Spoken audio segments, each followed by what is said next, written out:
Jody Williams. Welcome back to the Can-Am Connection. Yes, everybody, welcome to the show. It is a glorious Tuesday. Wherever you are in your neck of the woods, thanks for joining us. Do not forget to subscribe to this channel. And hit like, as always, for God's sake. Welcome, everybody. Jody, I noticed you're wearing a Monster Factory hoodie. I am. I'm ready to roll. Are you under contract with Monster Factory by any chance? Who, me? I will say this. Not per se, but I have quite a bit of Monster Factory apparel, if you may. I should have went downstairs and got my Monster Factory medal I attained when I won one of my matches there. I do not have one of those. The last time I did anything close to that was just facing Michael Todd, but it was not a Monster Factory event. However, it was black and green. The awards are black and green. I saw those. They're good. But we're talking about contracts, Jody. Yes, we are. Let's get right into the soapbox. Yes. Marco, Billy Berg, Jay Clean, GB. I hope you guys are ready. And everybody who's about to join us, here we go. Now, Ryan, the last X amount of days, the topic has been about contracts. And I've thought, and I've been on this side of the fence. I've been on that side of the fence. And I know you had to say, Jody, where do you stand on this? Well, let me ask you this question to you and everybody in the chat. Who does it actually benefit? The athlete. Right. Okay. The athlete that's under contract has, until it doesn't, but at the moment, and I'm going to go somewhere with this. Okay. Just quickly. You have the situation where there is one dominant promotion in sport. You could argue that there's two, but they are partners. So King of the Table and East versus West are kind of in the same, they're cooperating. So this promotion or this contract is for those two. If I understand this correctly, it's for those two very dominant promotions. Mm-hmm. From all indications, these are lucrative contracts that are being offered to a select number of athletes. Okay. At the moment, extremely beneficial. What it might become is something different, because if you end up in a scenario where all of a sudden, let's take the high five. Let's take those guys for a minute. Okay. If they all of a sudden become a major dominant force in arm wrestling that has more to offer, and that's a long ways away, okay? The people that are locked into those exclusive contracts for whatever it is, 3-5 years, whatever it is, are going to wish they hadn't signed it. But that's what happened between PAL and WOL. So anyway, I'll get back to you for a second, and I will jump in periodically because I do have a lot of things to say about this. Well, I'll tell you what. You're going to hear me use pro wrestling as an example, other organizations as an example. So for anybody that watched my tidbit yesterday about the contracts, will know where I'm going with this. So every promoter wants their guy. And we'll use this as an example as it sits right now. Devin and Gasparini. We all know whoever wins that match at the next East vs. West will be the guy. Okay. However, King of the Table and both underneath the Core Sports umbrella, are they not? Now, it's not from what I understand, Core Sports is the street or the organization that puts the pay-per-views on, but they are not the person or not the entity that has the contracts. Okay. So, King of the Table, their guy's Levon. Okay. Now, sucky thing is that whoever wins between Devin and Ermis is still second fiddle because Levon had beaten both those guys. However, let's just say that Levon did not face those guys. Here's the deal. Here's where you start running into trouble. Let me fix my screen. Because number one, the buildup, it's a double-edged sword. The buildup will be awesome. Oh, what promotion's best guy? Who's going to win? And this goes back to this pro wrestling reference. Ryan, you and I are around the same age, give or take a couple years. And when we grew up, because you and I are big wrestling fans, that age-old question when we were younger, who's the man? Is it Hogan or is it Flair? Is it WWE or WWF at the time? Or is it NWA/WCW?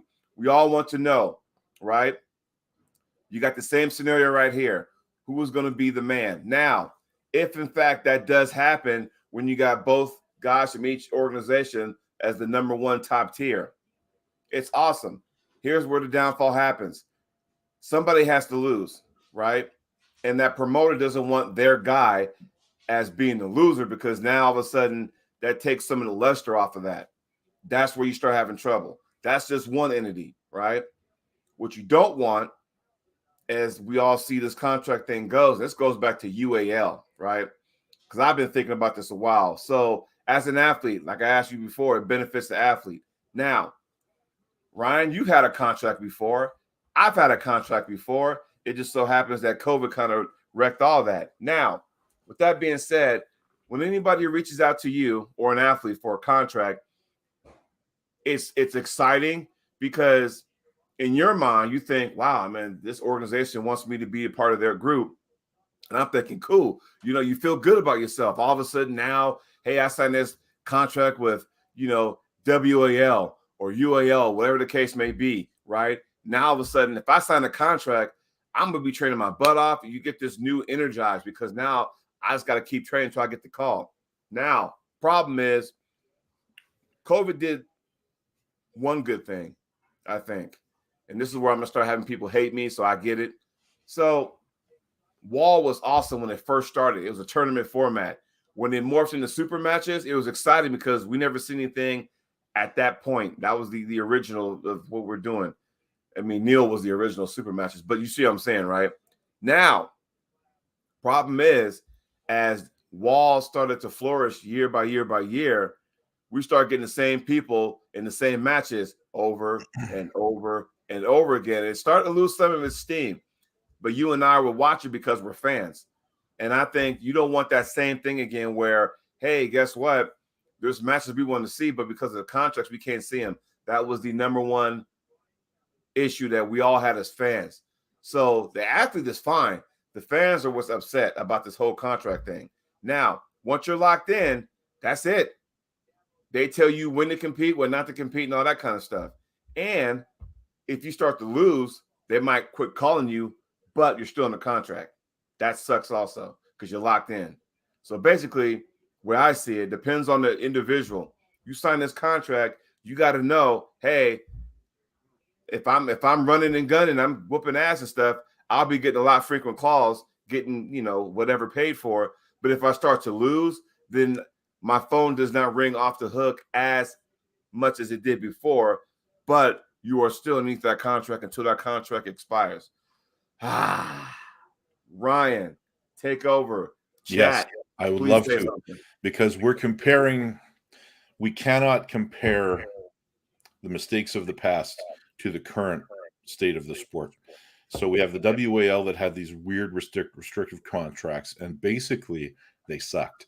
They were awful contracts that had no guarantees in them. They were for a period of time where you basically signed yourself over to this organization. Now, I can't say they all sucked because I'm sure there's a few guys right at the top that had a very different scenario than most of us. But we got these contracts and we thought, that's special. It's something new. It's something exciting. We're going to get offered all these matches. Sometimes they came, sometimes they didn't. However, what I believe there's major differences here. There's not two major forces in arm wrestling right now. There's one. Let's face it. There's one at the moment. We also have heard that these contracts have guaranteed opportunities and money attached to them. So you have X amount of dollars per appearance and X amount of guaranteed appearances unless something happens where you're injured or something like that, then the contract, I assume, I don't know, I assume one of those matches would fall off because you've been given the offer with the agreed upon amount of time to prepare, and if you can't do it, you can't do it. Right. So now we have one major organization that's paying athletes its stability, its an ability to plan throughout the year and get ready for events. And to your point of the same guys being recycled over and over again, they ran much smaller cards in WAL, and there was no set path to entry. In the East versus West, they have that. Those mechanisms are built in where you have the ability to go through a process that guarantees you at least an appearance on the East versus West card. Mm-hmm. So there are opportunities out there. Are they always a good thing? Not really, but I believe that Engen's being fair about this to the point where we have seen at least one athlete cancel all future appearances in other organizations just to sign this contract. Right. Now, that has to say something. The word lucrative has been put out there a couple of times. I don't know what that means from an arm wrestling perspective. Does it mean that somebody is all of a sudden going to be able to retire from their Monday to Friday and just be an arm wrestler? Maybe. And we also don't know how many people have been approached about this. It is a complete mystery at this point because I assume that, let's take Todd Hutchings. Yes, guys, we're talking about Todd Hutchings because that was made very public. Yeah. We don't know any of the details of his contract. He might not even be the first guy that's signed. And we don't know the back and forth. So let's, from a high level overview, they probably have a base contract.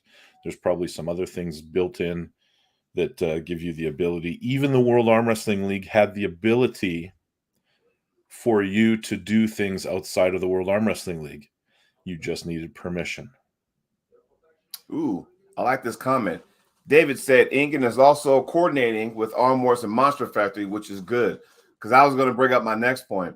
Once, East versus West or what have you, start locking in some of these top tier athletes, what does that do with the other organizations? Well, we gotta talk about that because we're going to be talking about the AWC event a little later in the show. And we saw an event, and that's this weekend. We saw an event happen or get altered that is down the road a little bit, I believe in October. And that was Todd Hutchings going against, was it Lachlan? It was Lachlan Adair for the international intercontinental title. Yeah, well, hey, Travis, you outclassed the bum. Says, did Wagner Bortolato sign a contract? That crossed my mind that maybe he's not injured and maybe he signed a contract. That being said, we don't know that for sure. So let's assume that what we have been told is accurate. Now, the AWC event's still going off. You've got Todd Hutchings there. You've got John Berzink. You've got Matt Mask. So those are some pretty big names that are probably going to get offered. At least a couple of them are going to get offered contracts in East versus West. That being considered, why is Todd Hutchings able to compete at that one and not the AWE one? And maybe there's this thing called a clause in the contract where, hey, I'm pulling John Berzink. I'm not pulling some Joe Schmo. I'm pulling John Berzink.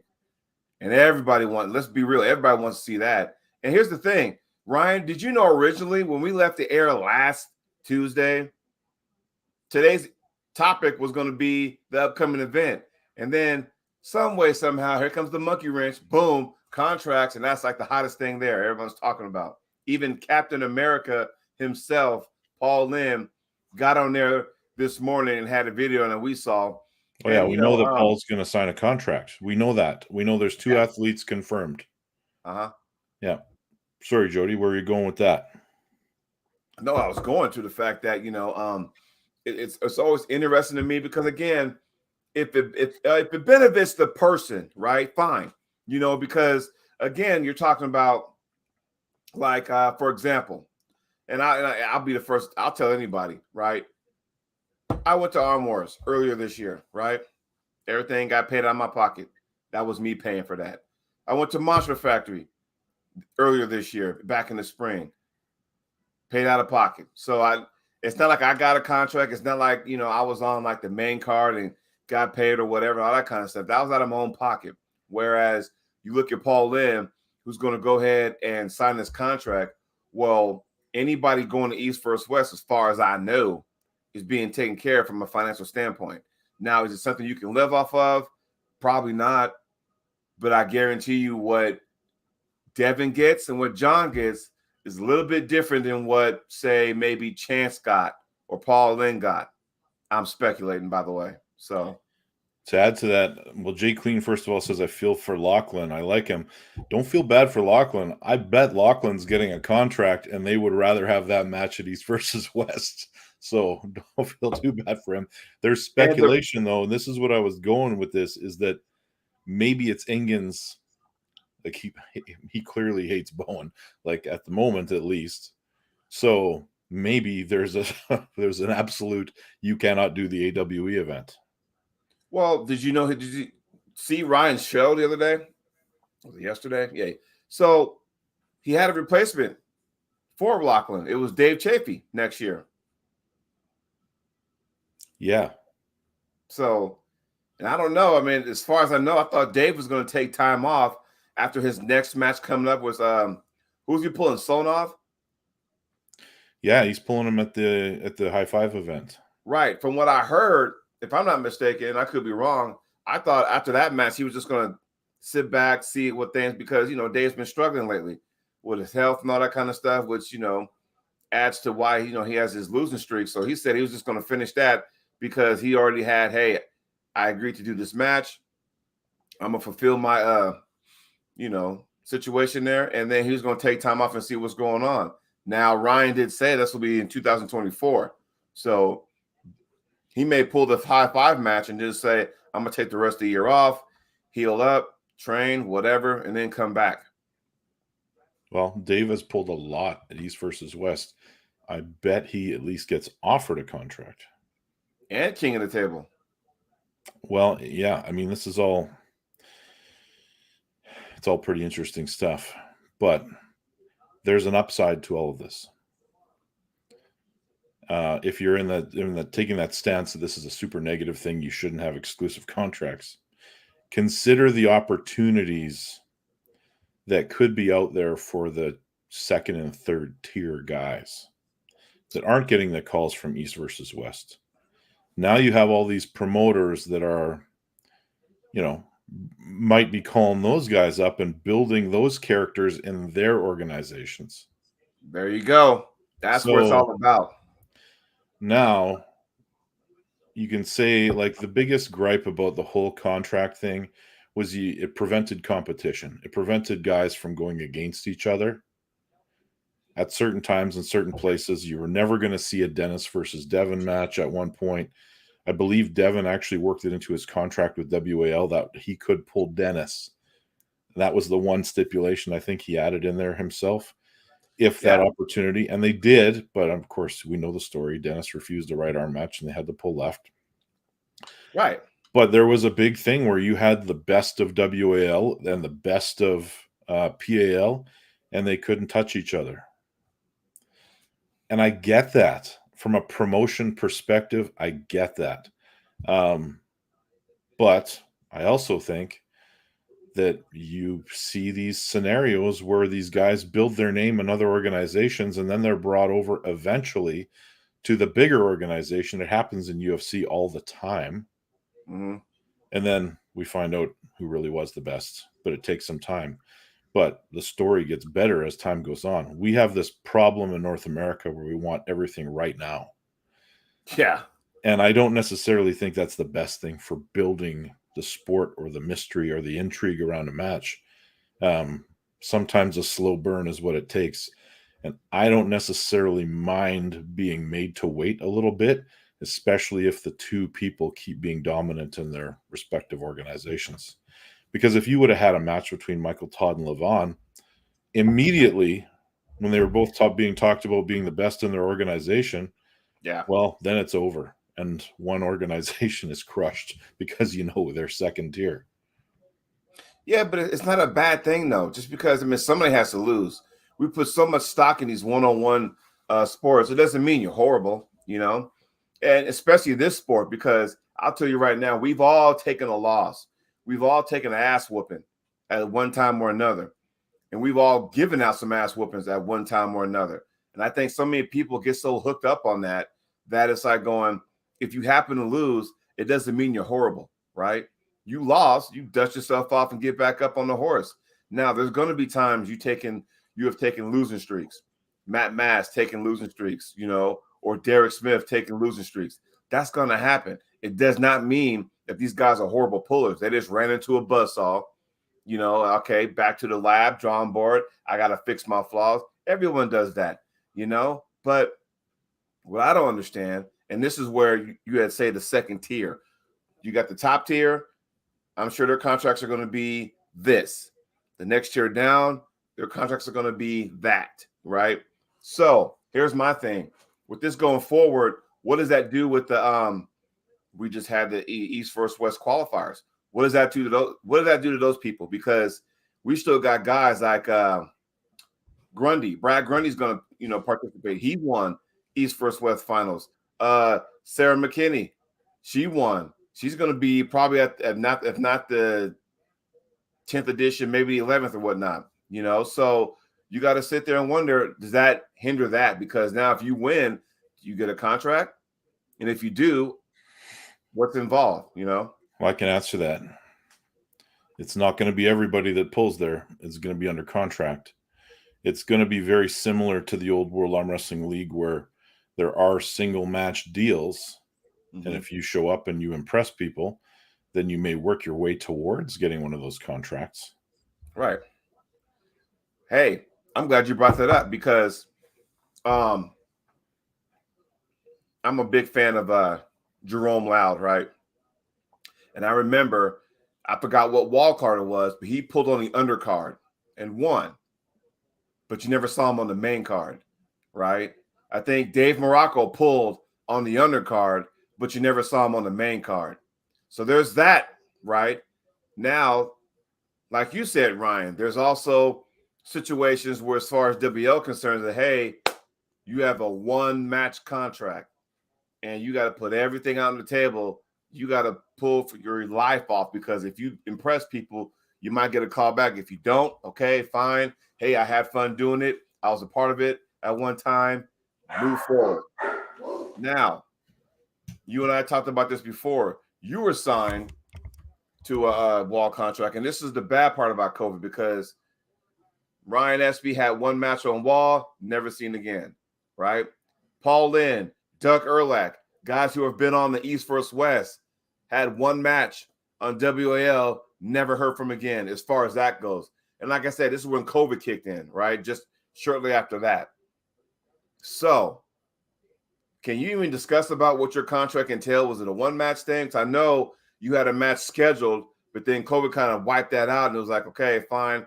And then it just all kind of did this, right? Yeah. I can talk about it pretty openly. It was a pretty blanket contract. It was a period of time with the option for them to extend it. It was 2 years with the option for them to extend it by a year. And COVID hit, and I had a match scheduled at some point. I was offered a match on Magda's promotion at one point to pull Ron Bath, and that's right around that summer that we thought COVID was going away, and then it didn't. Right. WL said I could do it, but discouraged me from doing it at the time. But I never had a match on my contract. I never pulled for WAL after I signed a contract because of the pandemic. They just didn't have any more events. Right. Like, it just shut off. So we still don't know what they're doing. If they make a comeback at some point, I think they would have a pretty hard time. And if there's a rumor that they're coming back, well, I'm afraid most of their top guys will have signed contracts somewhere else by then. Has that been a rumor for like 3 years now, though? Yeah. And like I said, and if they do, and maybe they might come back and say, hey, is it new and improved? I don't know. It depends on what you consider new and improved, because if all the elite guys are going over to King of the Table and East vs. West, maybe this is the opportunity to say, hey, guess what? We, WAL, are going to cast some brand new, fresh faces for this league. Because again, multiple things that was positive that came out of COVID was that, hey, look how many organizations are going now, right? Armwrestling rebooted itself, whether it be Iron House, Reality Check, it rebooted itself. Now you got Dark Card, Armed Gods was born, Monster Factory was born, East vs. West, King of the Table were born. Now you got Magna's, league going on. High Five got something going on. Bowen has something going on down in Australia. So honestly, it's just producing a lot more stuff. Now it opens doors for any kind of people. You don't have to be that elite, because for so long it was like, if you're either you're elite or you like everybody else, right? And now with all these organizations, a lot more people like myself, the lunchbox guy who clocks in, clocks out, right, gets opportunities to be on these bigger stage just to show what you got. You know what I mean? And so I like that. We didn't have that 3-4 years ago. Now we do. We're good, right? Yeah.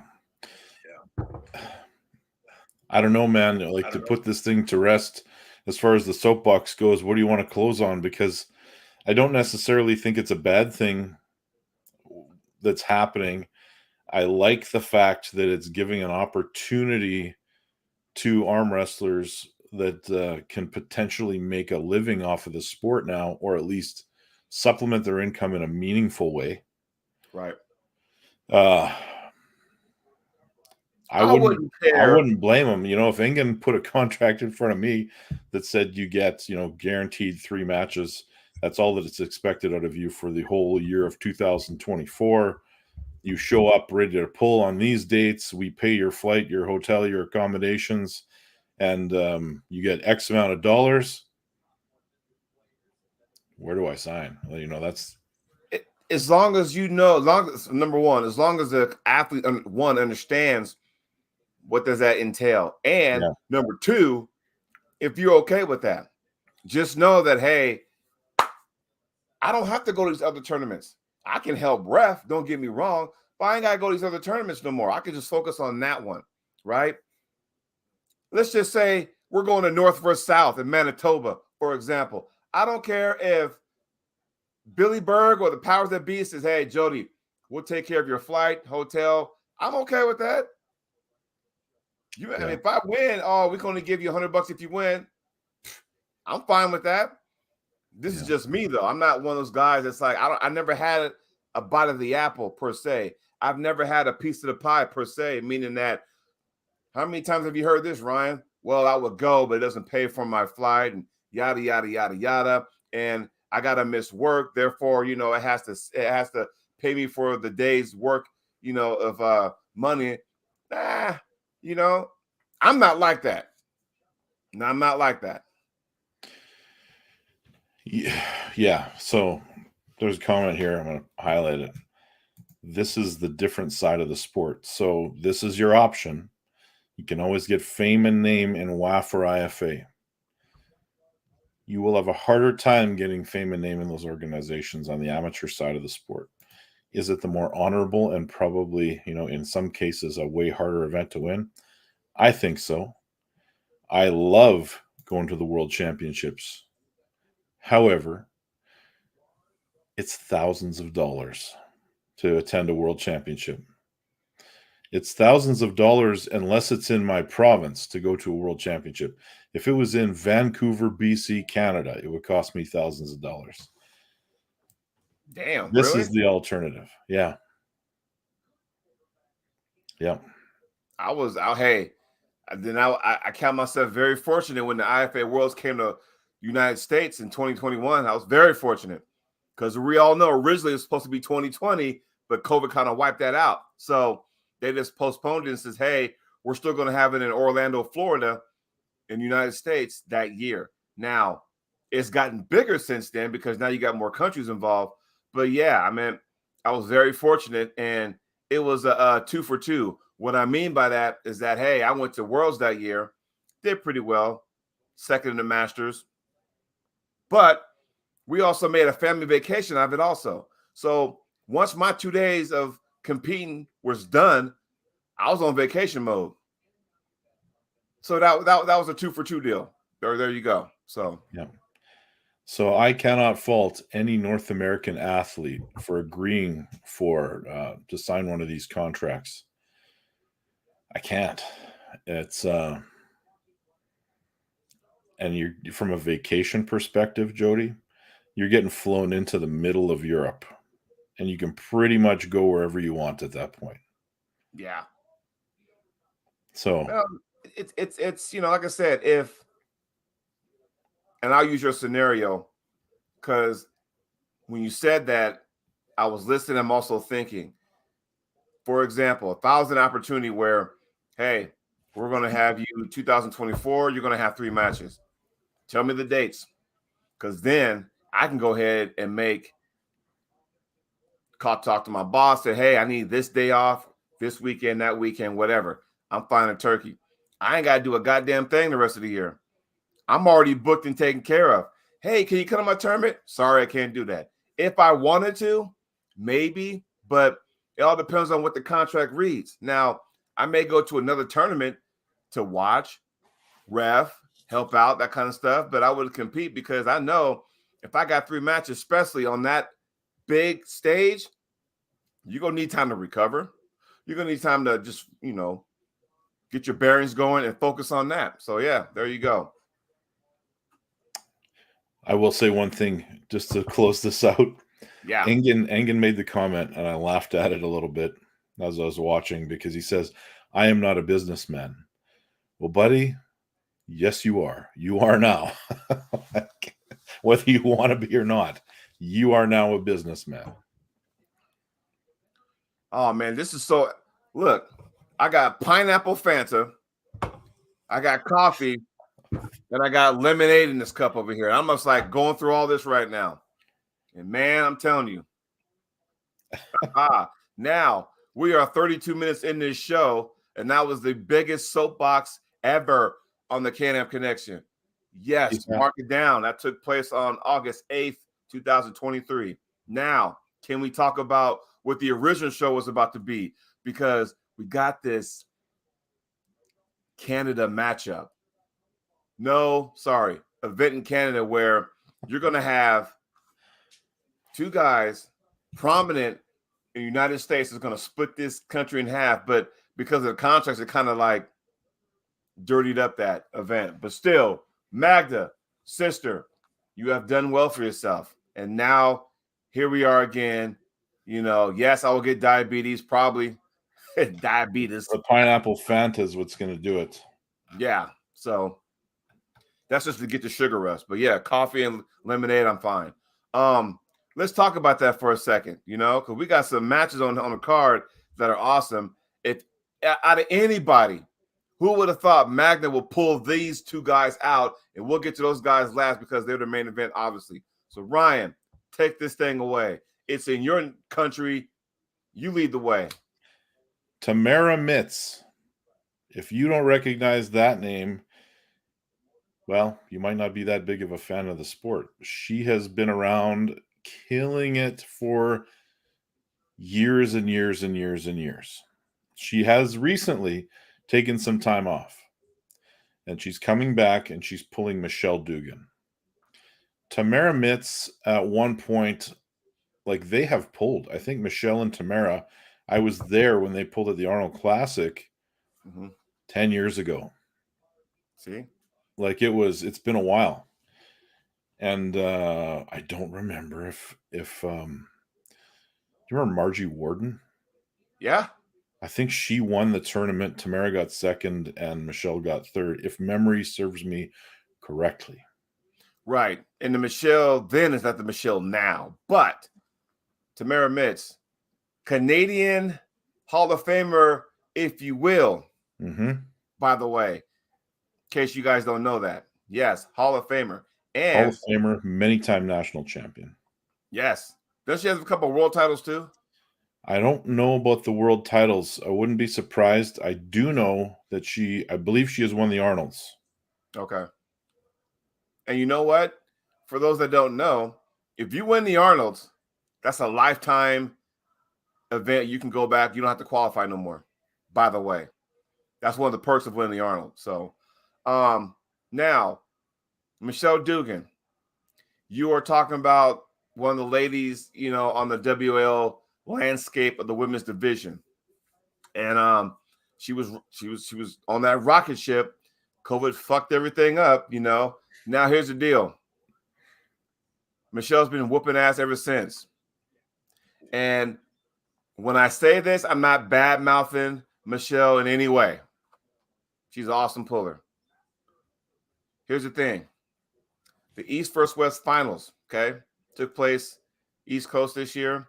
So everything was kind of like this, Ryan, lined up for her to get that win, and she would have been the one that pulled Carolina.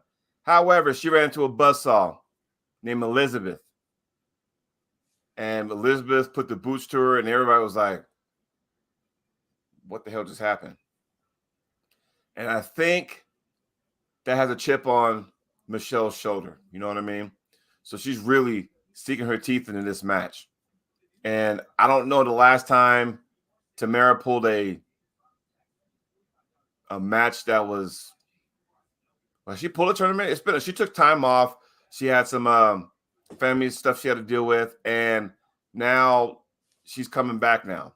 I don't know the last time she pulled, but I know that she also was on the WL women's division.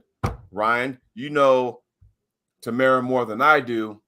I know her on a personal level for other situations that we're not going to talk about now. But tell me, who do you think takes this? Oh, man. Man, I don't know. I think if they were both in their absolute best form, Tamara takes it. I don't know where she's at. I still will pick her to win based on my loyalty to my friend Tamara. But I will not, I wouldn't put money on it. I think it could go either way because Michelle has been far more active. And that's just the thing, and it's hard for me because Tamara and I share a unfortunate bond over some unfortunate tragedies. And, we kind of like that ever since then. We kind of feed off one another. So for that, I'm going with Tamara, Hope she does well. Yes. The Michael Todd hoodie's coming off now. Getting hot now. To reveal the Michael Todd t-shirt. It's getting no, not this. No, the shirt's not there. The shirt's in here actually. But yeah, so it's getting hot. It's getting hot. All right. Let's talk about Alan Ford versus Kirsten Prodigy. I know nothing about Kirsten. Doesn't he go by other names too? There's so many nicknames out there. I don't even know what their actual name is. I really don't. Yeah, I believe his Facebook name is Tattooist or something like that. But maybe. I'm elbow caught the shirt.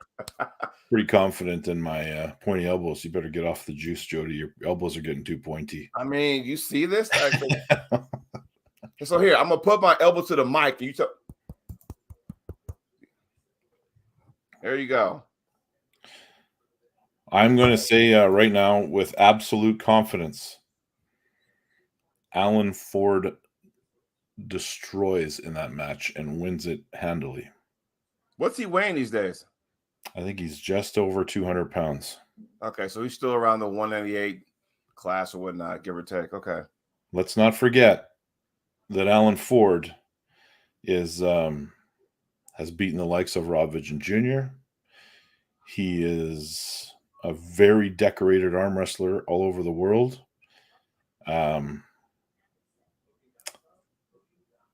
Just can't see him taking the loss in this one. The Drew says Kirsten is a good puller, good dude from Moldova, snapped his bicep pulling Bolshadar, and has gotten much better since then. He will have had to get a lot better since then. Ooh, Jay Clean said, is Alan. Last time I seen Alan pull was at Arm Gods. He lost 3-1 over there, so that's all I know. That was like January, I think. Mm-hmm. That was the last time I seen him pull. So,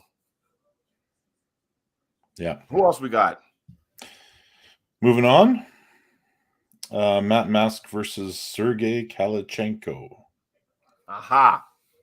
Now, this is where we go. Okay.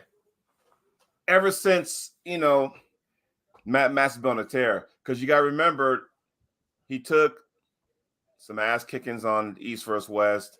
All right, I'm going to take time off, go find myself, go ahead and just, find out what's really going wrong, fix the problem, go from there. And then he goes to the East versus West qualifier and just annihilates everybody, wins the finals. And now he's going to have a match at some point down the road, because by virtue of winning, that's what you get. Now, here he's pulling Sergey, yes? Where's he from? Oh, I don't remember where Sergey's from. The East. Yeah, we'll just say he's from the East. And even Jay Clean says he has a win on Sanders, by the way. Ukraine. Jay Clean says Ukraine. I think Matt has adopted the training philosophy of the same thing, only harder. I don't think you're going to see Matt come out and like slap someone in a hook. He's got a really strong A move, but I don't think he deviates much from that. And I think it might be his downfall here. So, I mean, you got a guy that's on par with the likes of Sanders, the likes of Sonev.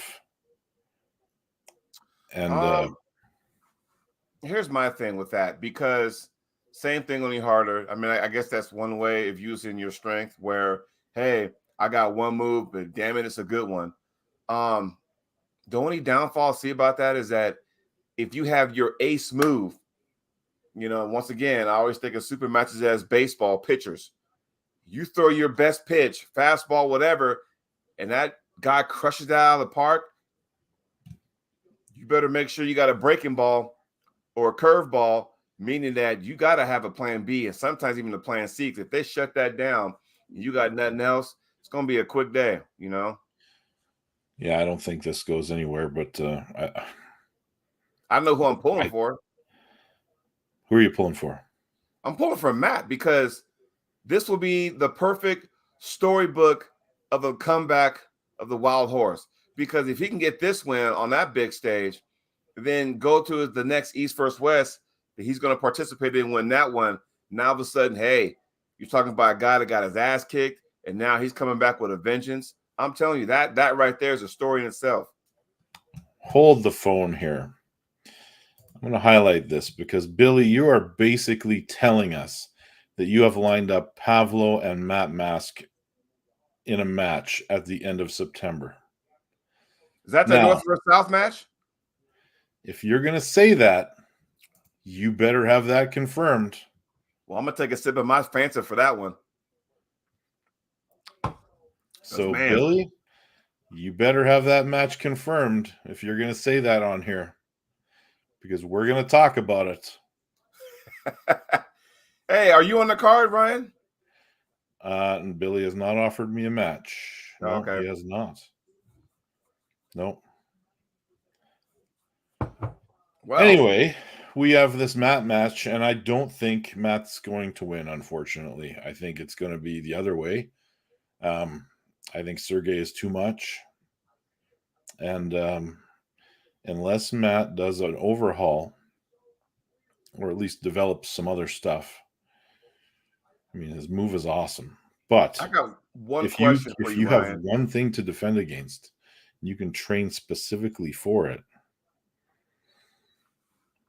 I don't know. What's your question, Ryan? As far as Matt Mask, and I don't think he's really thought about this, but I thought about that because of his stature. If Matt Mask, who stands about 6'5", 6'6", maybe, long lever, Do you think it would benefit him to start learning how to fucking just shoulder press people because of that length in an aggressive fashion? Because think about it. If I'm 6'5" and I got this long arm, and I'm up here like that, and I come down on people. No, does that make sense or no? Possibly. You read that? Yep, both have confirmed and just looking for the final date. And yes, I'll have one for you, Ryan. Oh, yeah.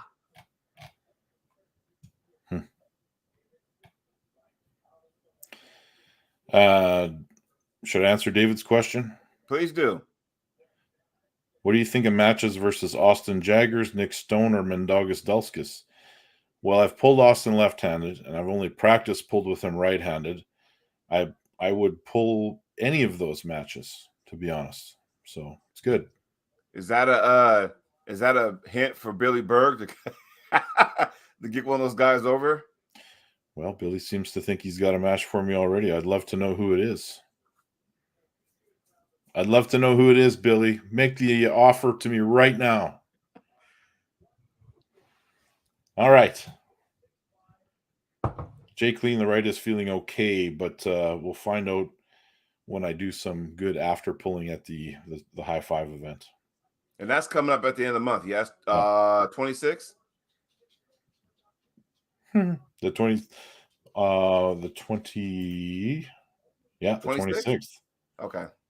Just over 2 weeks away. All right. Now, Heidi Cordner. Woo! The skyscraper. The Tower of Power. Versus Sarah Bachman. I never know what to really think. Oh, Billy's not doing it. He's yeah. Sorry, Billy. He gonna make you sweat? You must be swimming in cold water right now, Billy. He gonna make you sweat? Oh wow. Oh boy. So the thing about Sarah, I haven't seen her pulls on a big stage since when? King of the Table 2, 3? It's been a minute. And that was like she pulled Gabriella, right? And that was when it was a 6 round. And that was the first that we started talking about, okay, should it really be 6 rounds? Because once, Gabby was dominant rounds 1, 2, 3 was like, okay, I got it. Round 4 was like she barely held on and the tide started turning. And all of a sudden, hey, I'm done. Is that a Cody Merritt sighting? What's up, Cody?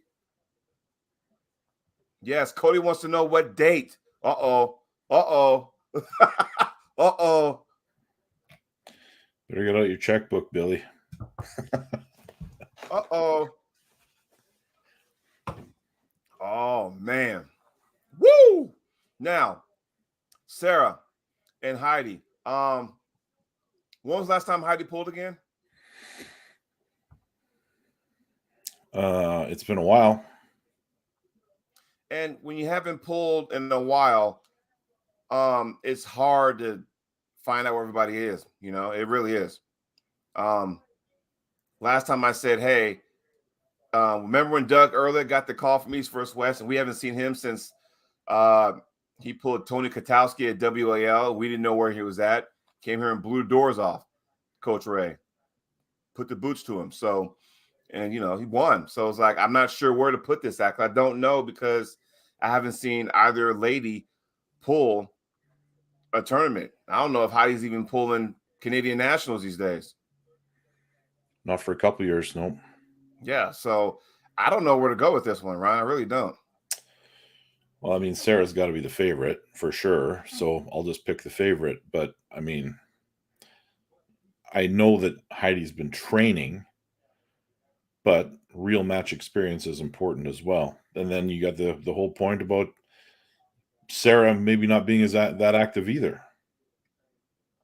Yeah, and it's just hard because you don't really know exactly when, what comes out of that. Everyone's been training, but training and then actually competing are two different things. We all know that. So yeah, very true. I'm taking Sarah. There you go. I'll have to go with that too. And now the main event. A match that we've seen in many different versions over the years, and we still can't really pick a winner. John Berzank versus Todd Hutchings in their latest forms. I'm going Todd Hutchings. And we're talking 4 days from now. 4 days from now, we got John Berzank versus Todd Hutchings. Right. Man. I'm going Todd Hutchings. I know you guys probably think I'm crazy. I know the rule of thumb is that you don't bet against John, but John's been struggling lately.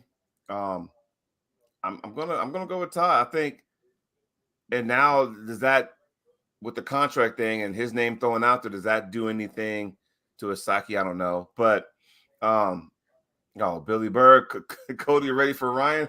You see this? Sorry, guys, I didn't mean to get sidetracked for a second, but I had to read that. Yes, I think John's hand's too strong for Todd, and that may be the case.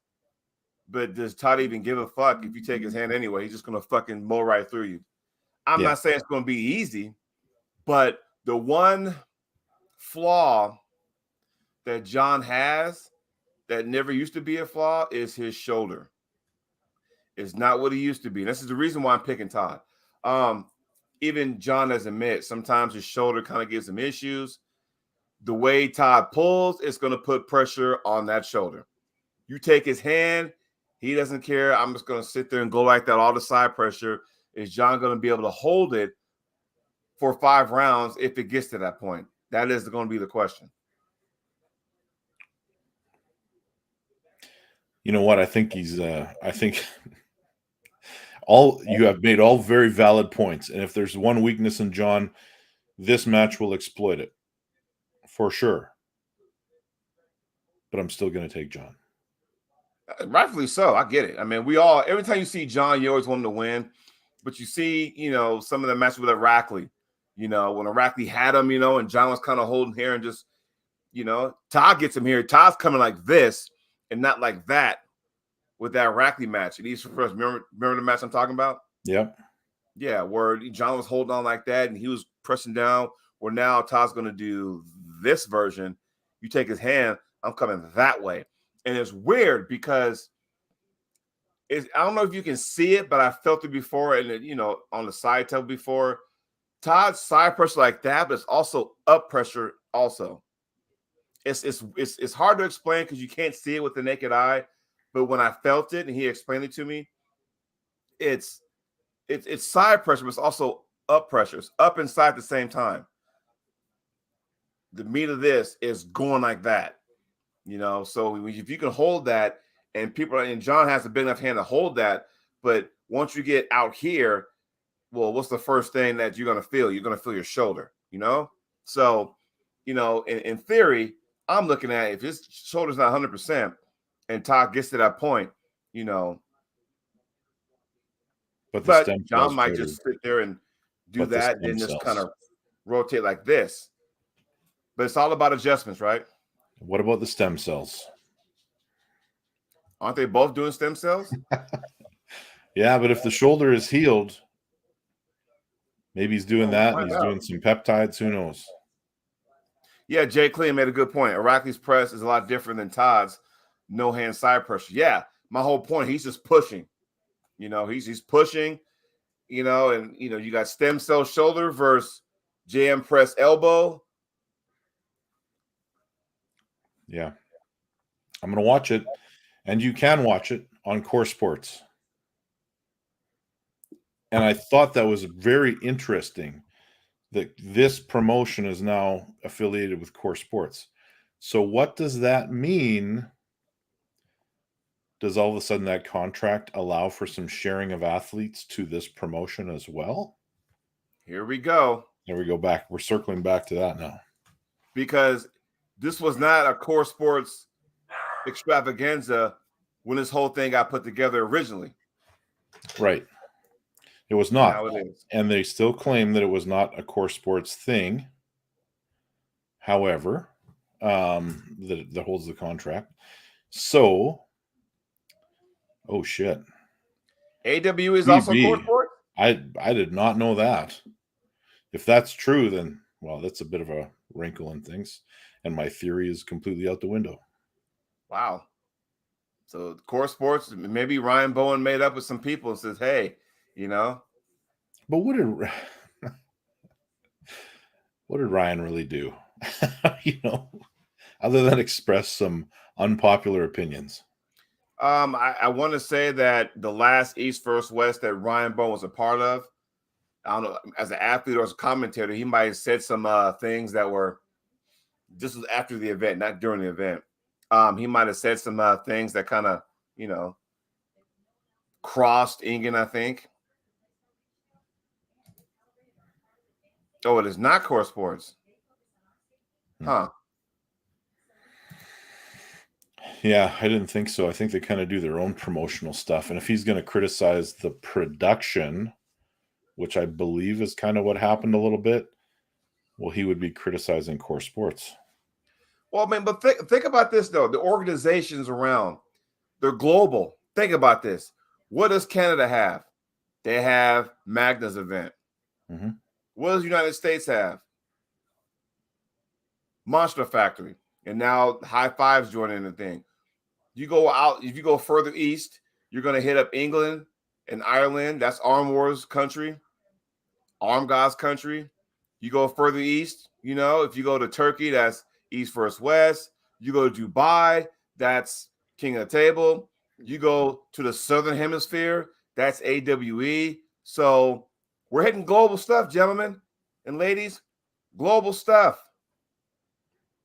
Yes, Yeah. we have 90% too. And by the way, 98%. Did you know that Arm Gods sponsor their events too?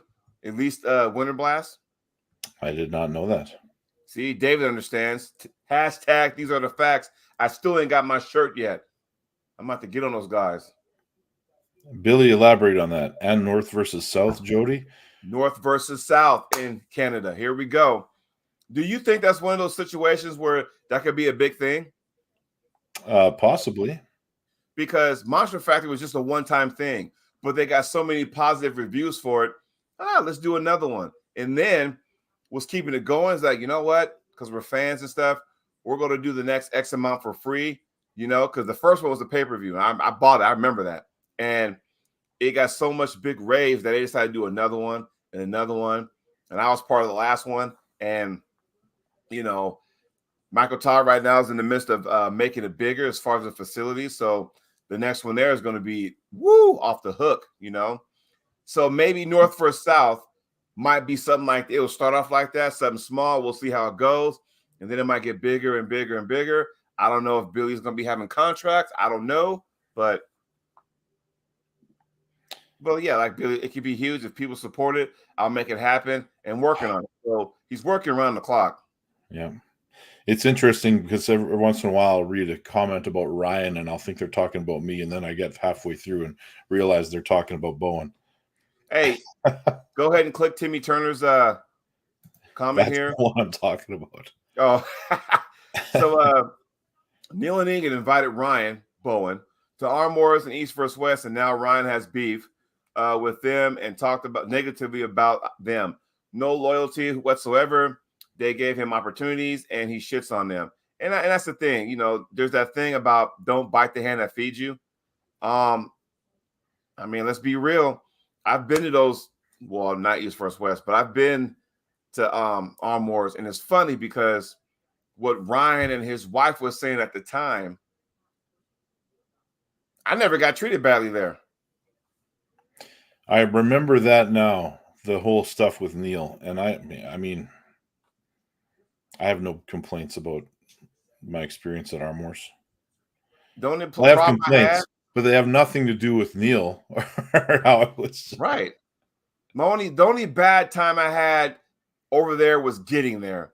And that had nothing to do with Neil. That wasn't his fault. It was just, you fly British Airways and fucking, even before then, every single flight I had was delayed. So I was just like, my God, you had flight issues. It's always just like, what the hell, So, but I get it. But other than that, my experience was great. He has Dark Card coming up, by the way, in case you guys didn't know. I think, is that this weekend too? I don't know. Yeah, it might be. Well, before we jump off, you want to talk about my match quick? Let's do that because you kind of referenced it earlier that, hey, is that why Wagner's not pulling you because he has signed a contract? So, my friend, where are we at now? Is there a replacement? Take it away. There is, and it's having done my research on him a little bit, it's a hard match. It's Pavlo. So I'm pulling Pavlo left-handed. Debradenyev, I think is how you pronounce his last name. But he's pulling Marcio right-handed and me left-handed. At the same event? The same event. Ooh. So there you have it. Pavlo and I left-handed. His arm is iron. So I will test it in other ways. And by the way, he's the current Monster Factory heavyweight champion, left and right, as we speak. Heavyweight, or he's not super heavyweight. He's one class lighter, correct? Yeah, he's heavyweight. Oh, he's okay. Awesome. So he has that title. He was a guy that I'm trying to remember, was the Arnold before or after his match at King of the Table versus Saban? I want to say his match with Saban was before. He went there, looked as sweet first two matches, and then like just wore out and lost the next four. And he was about 253, maybe 260 or something like that. Then he came to Arnold Classic, cut all that weight to make 242s, won that one, and went to Monster Factory, clean house. He beat Ron Bath, and then next thing you know, he goes to the last East First West. And is it a stamina thing with him or what? Well, I'll be able to tell you firsthand after I have my match with him. Right. So I don't know what he's coming in weighing. We didn't talk about it. It doesn't matter. I'm definitely heavier. And it's not even close as far as our body weights go. Does he bulk up for that match? Because you're also pulling, Marcio. So. Well, it's 2 weeks. It's basically 3 weeks notice. Because here's the thing. How do you feel about that? Because, and I don't want to stretch this out because I know you got to go, although we should chat after this show. When you get ready for one person, you're focused on that one person, and then all of a sudden, Craigie, what's going on, buddy? And then all of a sudden, now you got 3 weeks, and it's like, boom, there you go. You have a new opponent. Here it is. Does that change your way of maybe not so much training, but your approach? Well, I'm not going to be as worried about certain things with Pavlo as I was with Wagner. They're very, very different arm wrestlers. I'm probably not going to dive into a hook with either one of those guys. So, well, yeah, I mean, I know how that feels. Hell, the base move that I'm going to use is going to be very similar with some tweaks.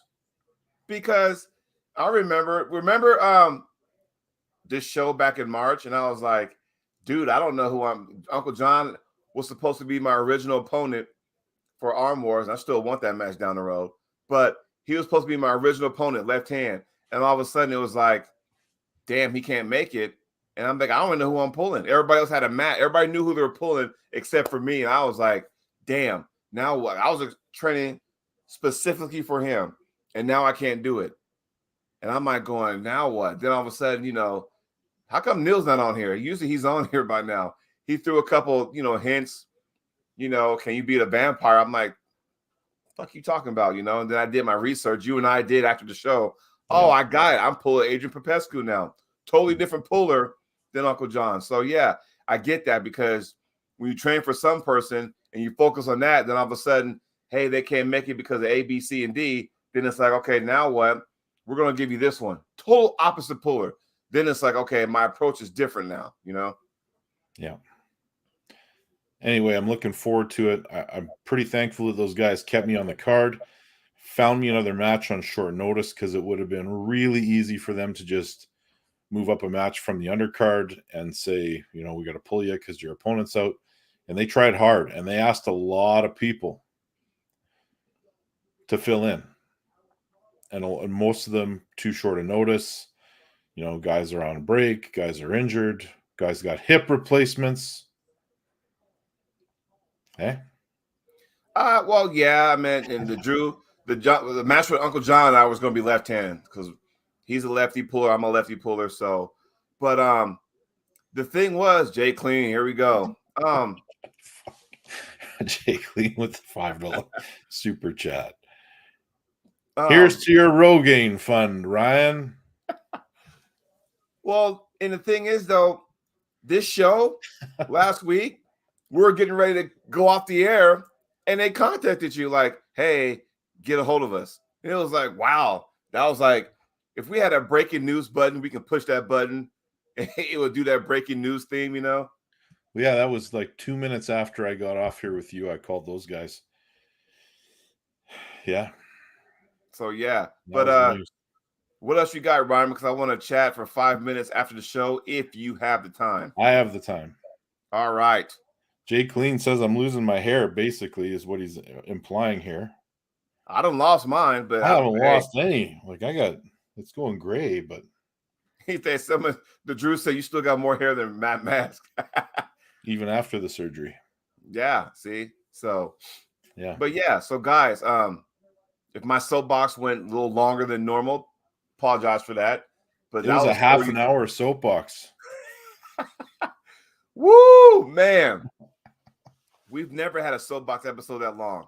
You know what, Jody? Right now, that was good stuff. I feel like we're not done with that topic. No, not because by in the next 7 days, we're going to hear about more guys signing contracts and maybe some details of those contracts. Who knows? I might sign a contract for a promotion up north. Yeah, maybe. Never know. Never know. Yeah. But that's all I got, Ryan. What you got for us before we put a bow tie on this? Looking forward to watching the event this weekend. You know, despite my picks, I wish our Canadians all good luck, and I hope they do well. Yes, everybody, thanks for joining us on the show. Awesome episode. Glad you guys can join us. Until next week, we're going to break down all the matches from the card in Canada. Magna. Who would have thought the person that was able to bring Todd versus John? Nobody else could, but she did, you know? Yeah. Jody signs a new contract, paid in cases of Fanta. So, Billy Berg, you want Jody at your event, you better ship up some Fanta. Well, I don't think we can get it up here. If John Terry can drink Twisted Teas, then there you go, right? There you go. All right, guys. See you guys next Tuesday. See you, everybody.